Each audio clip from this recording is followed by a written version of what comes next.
ഇന്നത്തെ ക്ലാസ്സിലേക്ക് എല്ലാവർക്കും സ്വാഗതം. കഴിഞ്ഞ ക്ലാസ്സിൽ നമ്മൾ ഡിസ്കസ് ചെയ്തത് ഭൂദാനങ്ങളുടെ ആരംഭം, ശതവാഹന ഗുപ്തകാല ഭൂദാനങ്ങളുടെ പ്രത്യേകതകൾ, കാർഷിക പുരോഗതി, കൈത്തൊഴിൽ, വ്യാപാരം, നഗരങ്ങളുടെ തകർച്ചയ്ക്ക് കാരണമായ ഘടകങ്ങൾ എന്നിവയെക്കുറിച്ചായിരുന്നു. ഇന്ന് നമ്മൾ നോക്കാൻ പോകുന്നത് ഗുപ്തകാലഘട്ടത്തിലെ സാമൂഹ്യ ജീവിതത്തെക്കുറിച്ചും സ്ത്രീകളുടെ സ്ഥാനത്തെക്കുറിച്ചുമാണ്. ഗുപ്തകാലഘട്ടം എന്ന് പറയുന്നത് എത്തരത്തിലുള്ള ഒരു സമൂഹമായിരുന്നു? ഫ്യൂഡൽ രീതിയിലുള്ള ഒരു സമൂഹമായിരുന്നു ഗുപ്തകാലഘട്ടത്തിൽ നിലനിന്നിട്ടുണ്ടായിരുന്നു. അപ്പോൾ എന്താണ് ഫ്യൂഡൽ സമൂഹം എന്ന് പറഞ്ഞാല്?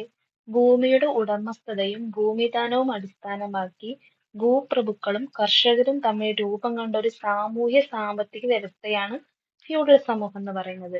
അവിടെ ഭൂപ്രഭുക്കൾ ഉണ്ടാവും, അവർക്ക് എന്തുണ്ട്, ഭൂമി ഉണ്ടാവും, അതില് പണി ചെയ്യാൻ കർഷകരും അടിയാളരും ഉണ്ടാവുന്ന ഒരു വ്യവസ്ഥയാണ് എന്തെന്ന് പറയുന്നത് ഫ്യൂഡൽ സമൂഹം എന്ന് പറയുന്നത്.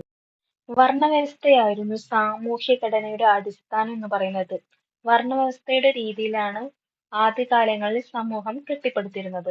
അതിൽ ഫസ്റ്റത്തെ ടോപ്പിൽ നിൽക്കുന്നവര് ബ്രാഹ്മണര്, രണ്ടാമത്തെ ക്ഷത്രിയര്, മൂന്നാമത്തെ ഘടനയിൽ വരുന്നവരാണ് ആരെന്ന് പറയുന്നത് വൈശ്യര്, നാലാമത്തെ ശൂദ്രര്.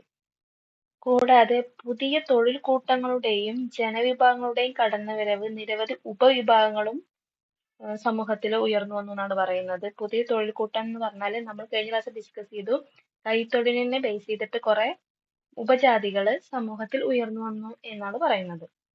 വ്യത്യസ്ത തൊഴിൽ കൂട്ടങ്ങൾക്ക് പുറമെ അന്യദേശങ്ങളിൽ നിന്ന് എത്തിച്ചേരുന്നവരും വനങ്ങളിൽ വസിച്ചിരുന്നവർ അഥവാ നിഷാദർ, വ്യത്യസ്ത ജാതിയിൽപ്പെട്ടവർ തമ്മിലുള്ള വിവാഹത്തിലൂടെ ജനിക്കുന്ന കുട്ടികൾ, ഇവരെല്ലാം പുതിയ ജാതികളായി തീർന്നു എന്നാണ് പറയുന്നത്. ഈ അവസ്ഥയിലൂടെ ജാതി വ്യവസ്ഥ കൂടുതൽ സങ്കീർണമായി. ഇനി അന്നത്തെ കാലത്തെ സ്ത്രീകളുടെ നില പൊതുവെ വളരെ താഴ്ന്നതായിരുന്നു. ഉന്നത വിഭാഗങ്ങളിലെ സ്ത്രീകൾക്ക് പോലും എന്തുണ്ടായിരുന്നില്ല, ഉയർന്ന പദവിയോ പരിഗണനയോ ലഭിച്ചിട്ടുണ്ടായിരുന്നില്ല. ചൈനീസ് സഞ്ചാരിയായ ഹുയാൻ സാങ് 7-ാം നൂറ്റാണ്ടിൽ ശൂദ്രരെ കൃഷിക്കാർ എന്നാണ് വിശേഷിപ്പിച്ചിരുന്നത്. ഇങ്ങനെ പുതിയ ധാരാളം ജാതികൾ ഉയർന്നു വന്നിരുന്നെങ്കിൽ കൂടിയും ബ്രാഹ്മണ, ക്ഷത്രിയർ, വൈശ്യർ എന്നിവയുടെ സ്ഥാനമാനങ്ങൾക്ക് സമൂഹത്തിൽ വലിയ മാറ്റങ്ങളൊന്നും തന്നെ ഉണ്ടായിരുന്നില്ല. ചാതുർവർണ്ണ വ്യവസ്ഥയ്ക്ക് പുറത്തായിരുന്ന തൊട്ടുകൂടാത്തവരായി കണ്ടിരുന്ന വിഭാഗത്തെ അന്ത്യജർ എന്നും അന്ത്യജരിൽ ഏറ്റവും താഴെയായി കണക്കാക്കപ്പെട്ടിരുന്ന ചണ്ടാലർ എന്നുമാണ് വിശേഷിക്കപ്പെട്ടിരുന്നത്.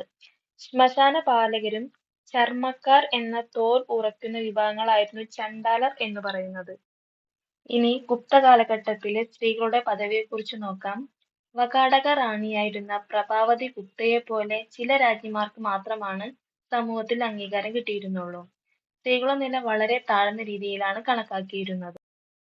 രാജ്ഞി മുതൽ താഴോട്ട് എല്ലാ വിഭാഗം സ്ത്രീകളും പുരുഷന്മാർക്ക് വിധേയരായിരിക്കണം എന്ന് കരുതപ്പെട്ടിരുന്ന ഒരു സമൂഹമായിരുന്നു ഗുപ്ത കാലഘട്ടത്തിൽ നിലനിന്നിട്ടുണ്ടായിരുന്നത്. ഉന്നത വിഭാഗങ്ങളിലെ സ്ത്രീകൾക്ക് പോലും പൊതുവെ സമൂഹത്തിൽ ഉയർന്ന പദവിയോ പരിഗണനയോ ലഭിച്ചിട്ടുണ്ടായിരുന്നില്ല. ഒരു ബ്രാഹ്മണ സ്ത്രീക്ക് പോലും ഭൂമിദാനം ചെയ്യപ്പെട്ടതായി തെളിവുകൾ ഇതുവരെ കണ്ടെടുത്തിട്ടുമില്ല.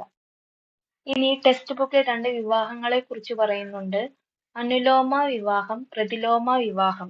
അർത്ഥശാസ്ത്രത്തിൽ പ്രതിപാദിച്ചിട്ടുള്ള 2 തരം വിവാഹങ്ങളാണിവ.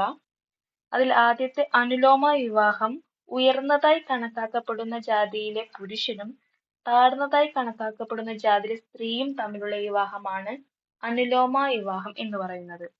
എന്നാൽ പ്രതിലോമ വിവാഹത്തിലാണെങ്കിൽ ഉയർന്നതായി കണക്കാക്കപ്പെടുന്ന ജാതിയിലെ സ്ത്രീയും താഴ്ന്നതായി കണക്കാക്കപ്പെടുന്ന ജാതിയിലെ പുരുഷനും തമ്മിലുള്ള വിവാഹത്തെയാണ് സൂചിപ്പിക്കുന്നത്. നെക്സ്റ്റ് ക്ലാസ്സിൽ നമുക്ക് ഗുപ്ത കാലഘട്ടത്തിലെ ഭരണ സംവിധാനങ്ങളെക്കുറിച്ച് ചർച്ച ചെയ്യാം.